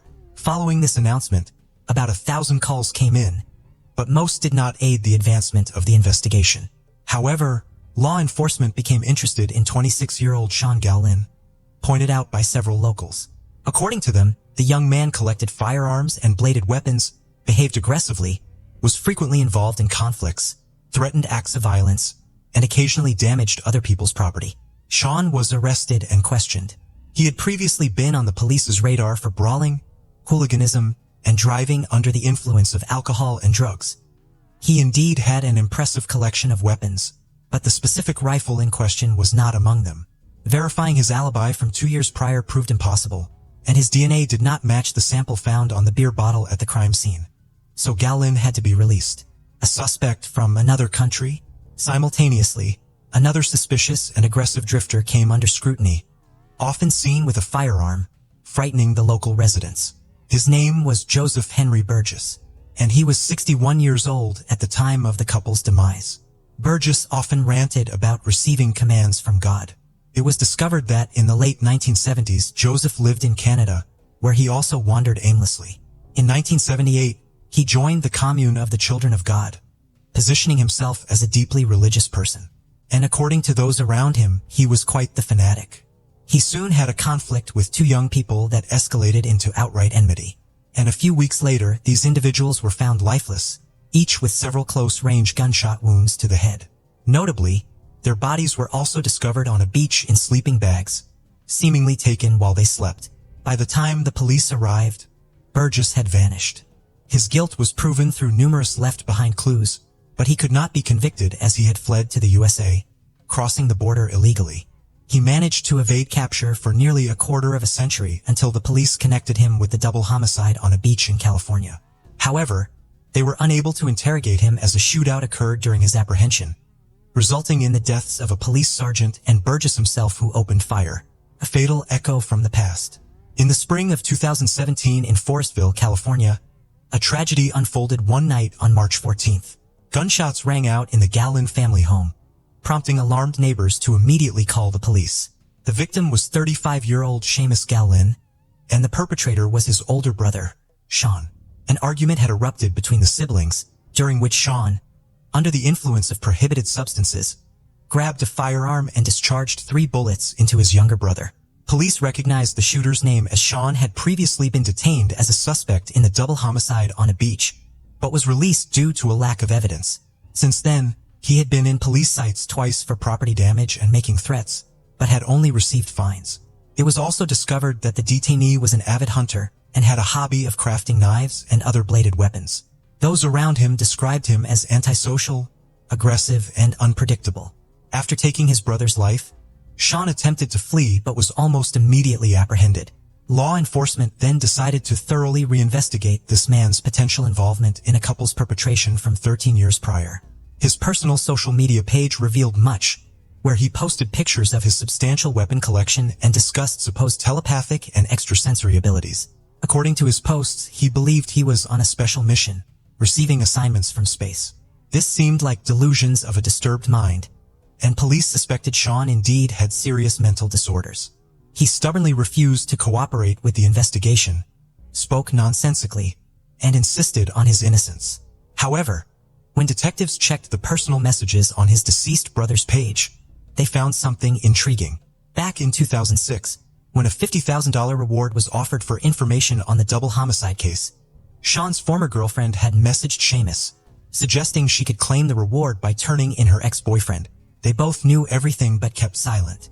Unfortunately, questioning either was no longer possible since the brother had been shot and the woman had died in a car accident 2 years earlier.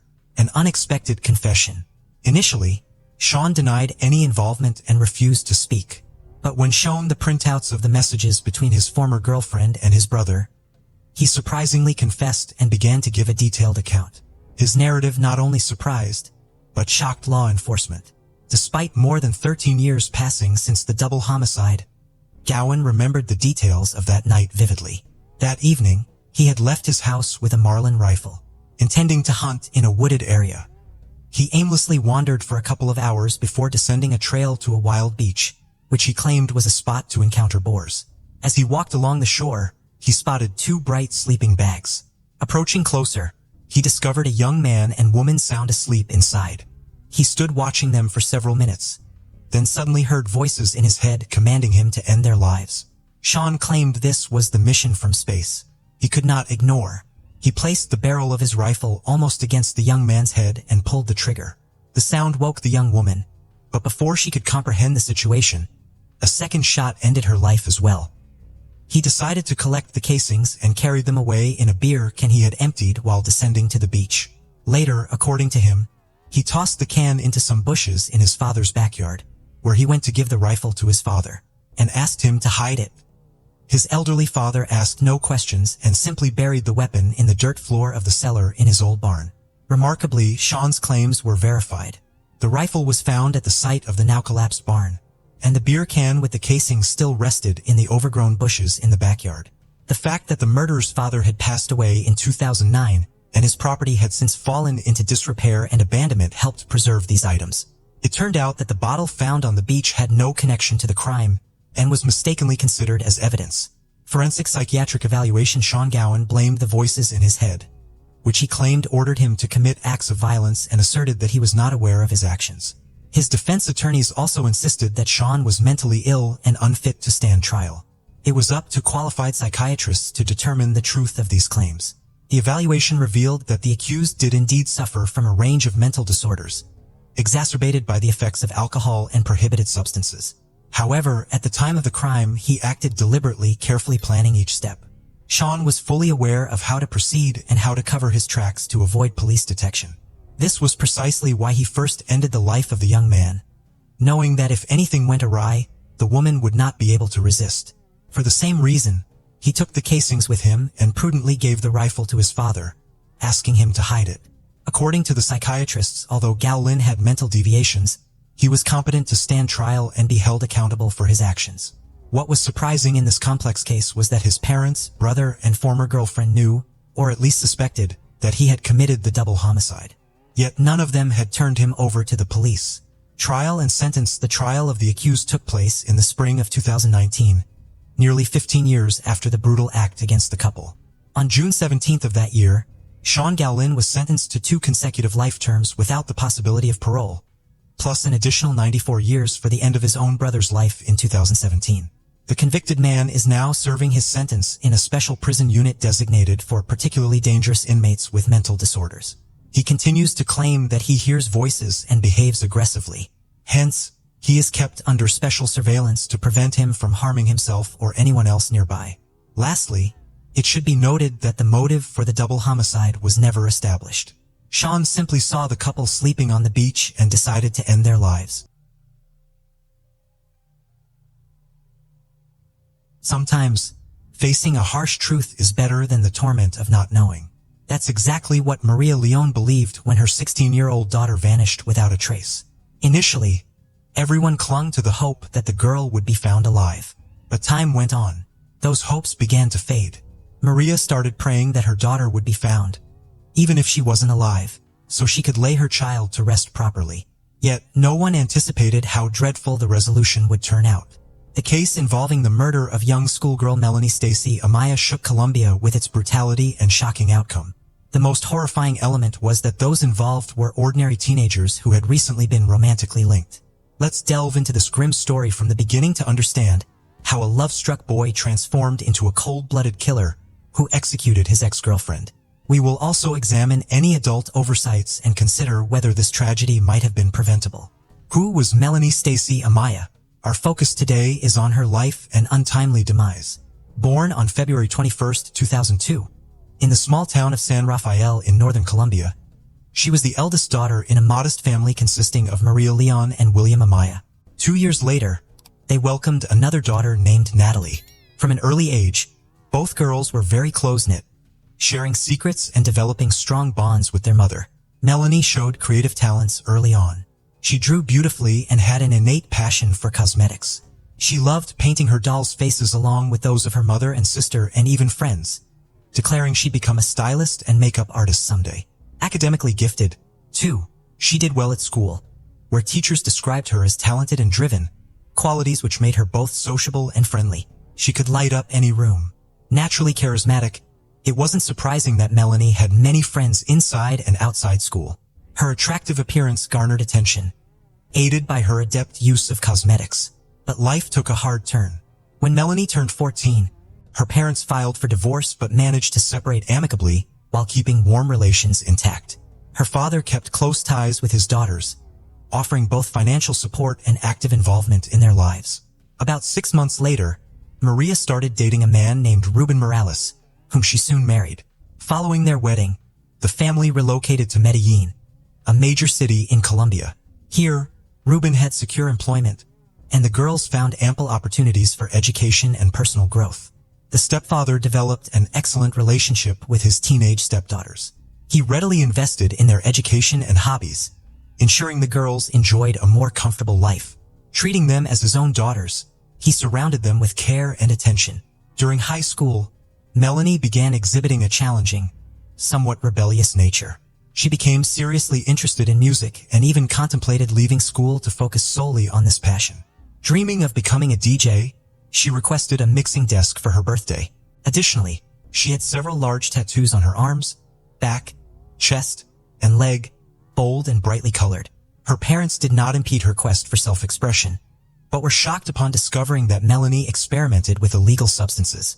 Beneath her unconventional behavior and appearance experiments was an individual who ultimately led to her demise. On her 14th birthday in 2016, Melanie decided to host a party inviting all her friends along with a DJ. Lacking funds for hiring a professional musician, but receiving contact information from acquaintances, Melanie reached out to 16-year-old Miguel Angel Perea, an aspiring yet talented disc jockey. After some deliberation, the birthday girl decided to call him. Miguel proved exceptionally talented and possessed notable charisma. He captivated young Melanie completely. Then, after celebrating her birthday, they continued communicating. Within weeks, the teenagers were frequently seen together, strolling through parks or around the city streets. Melanie introduced him as her boyfriend. They quickly became inseparable while displaying mutual affection, holding hands tenderly, demonstrating their feelings openly wherever they went. Miguel came from quite modest, or rather poor, means but treated his young girlfriend respectfully and admirably, captivated by both respect and awe. He was genuinely almost instantly charming when meeting her parents, earning acceptance, fostering no interference, and supporting the relationship. Over time, he increasingly spent more time at the residence, integrating into the family dynamic. Miguel once confided in the girl's parents about difficulties at home. His mother disapproved of his involvement in music lessons, leading to a conflict that ended with him being physically harmed and subsequently evicted from his home. Maria offered him shelter temporarily until things could stabilize, not realizing the potential implications of introducing a disruptive influence into their family environment. Consequently, Melanie and Miguel began cohabitating. Initially, they experienced a harmonious period lasting 6 months, during which both teenagers appeared elated by their newfound togetherness. However, as time progressed, Miguel revealed aspects of his character that had an adverse impact on Melanie. Her academic performance deteriorated noticeably. Her behavior and appearance became increasingly provocative. Additionally, she started adorning herself with tattoos and expressed intentions to abandon school. With time, disagreements between the couple became frequent. While they initially attempted to resolve these conflicts outside the family home, such disputes eventually occurred openly within it. A significant concern for Maria arose upon discovering that her eldest daughter was involved in illegal substance use supplied by Miguel. In response to this revelation, Maria initiated a serious conversation with Melanie, who admitted tearfully to limited experimentation with drugs and promised never to engage in such behavior again. Despite deciding it was best for Miguel to leave due to his negative influence on their daughter, Melanie intervened on his behalf, assuredly promising improved conduct for both herself and Miguel moving forward. Reluctantly acquiescing after some deliberation proved to be another misstep for Maria and Ruben, as troubling signs soon emerged. Unexplained bruises on their daughter's body were evident, but consistently attributed by Melanie to either sports activities or clumsiness, rather than implicating her boyfriend's actions. 6 months later, a significant incident occurred. During a heated argument, Miguel assaulted the girl so severely that she needed medical attention. Maria wanted to file a police report for assault and bodily harm, but Melanie discouraged her, stating she would deny everything and refuse to accuse her partner. Melanie's parents tried to separate the couple and forbid them from living together. However, Melanie threatened to run away with him if their relationship was obstructed in any manner. This toxic relationship persisted for over 2 years until Melanie recognized it was detrimental to her well-being. In early May 2018, another intense quarrel erupted between the teenagers, escalating into physical violence. This time, Melanie took initiative and told Miguel their relationship was over. She demanded he pack his belongings and leave her home immediately, or she would contact the police about the abuse she endured. Miguel complied with her demands, but later asked for forgiveness. Despite this, he could not let go emotionally. Miguel began stalking Melanie, tracking her movements and monitoring whom she interacted with, and he regularly called and messaged her. His messages ranged from declarations of love and apologies to death threats. Concerned about this obsessive behavior, Ruben sought a restraining order against Miguel for the safety of his stepdaughter. Nevertheless, law enforcement dismissed his concerns, seeing no threat in what they perceived as teenage drama. Maria also reached out to the prosecutor's office, citing potential danger posed by Miguel. However, authorities did not take her seriously either. They assumed incorrectly that an 18-year-old young man wouldn't harm his ex-partner, a belief rooted in unfamiliarity with his true nature. Mysterious disappearance of a schoolgirl. Almost 2 months had passed since the couple's separation. Miguel seemed to have calmed down and was no longer looking for meetings with Melanie. The girl lived her old life. Her grades at school improved noticeably. She met with friends and practiced music.